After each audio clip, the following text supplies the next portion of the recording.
The Bethlehem Area School District receives over $4 million of Title I, II, and III funding.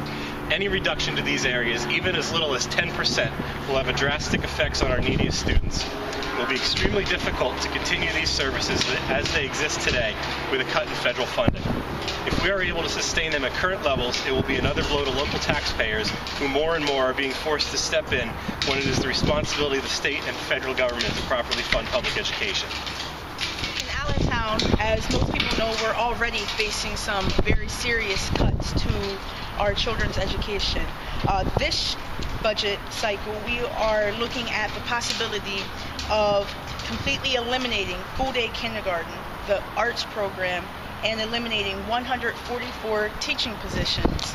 Now, with the elimination of this 144 teaching positions, our elementary student-teacher ratios will be at their max. So needless to say, any more cuts due to the sequester will just completely dismantle the Allentown School District.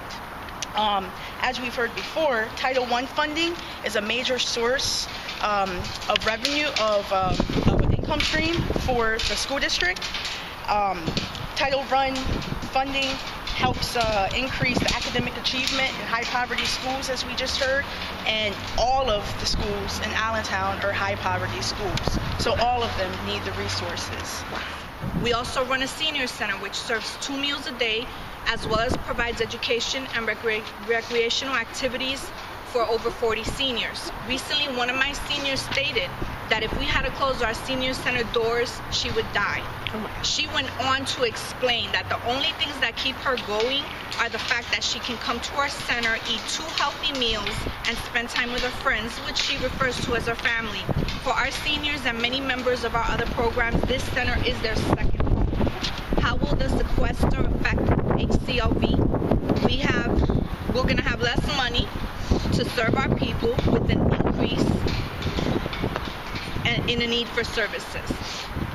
Failing to support our hardworking people, our families, hinders America's success. And just to close and summarize that, we are all here and we all work together for the same goal, which is to have successful children and families. And the cuts that would be imposed are going to affect the same pockets of people. And it's not just now, this has been ongoing, and at what point do we say enough is enough? Let's start with a friend of mine. Her name is Eileen. Her operation to remove a brain tumor 2 years ago left her unable to continue teaching elementary ed. So she currently attends a federally funded program that is training her for employment as a paraprofessional in the arts. Eileen has already been informed that her training will end this month, along with another 500,000 other Americans who will enter the ranks of the disabled, trainable, unemployed. And what about our high school children, especially those at risk of dropping out?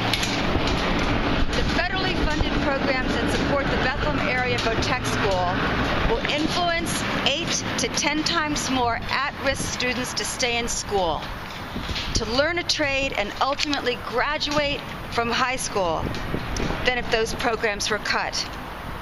Then where do these young adults go now? Sadly, we know the answer to that question, and it's neither pretty nor comfort. It seems like a no-brainer, doesn't it? Yes. Support the programs that are working, that put Americans to work, that protect us from further recession and fiscal disaster.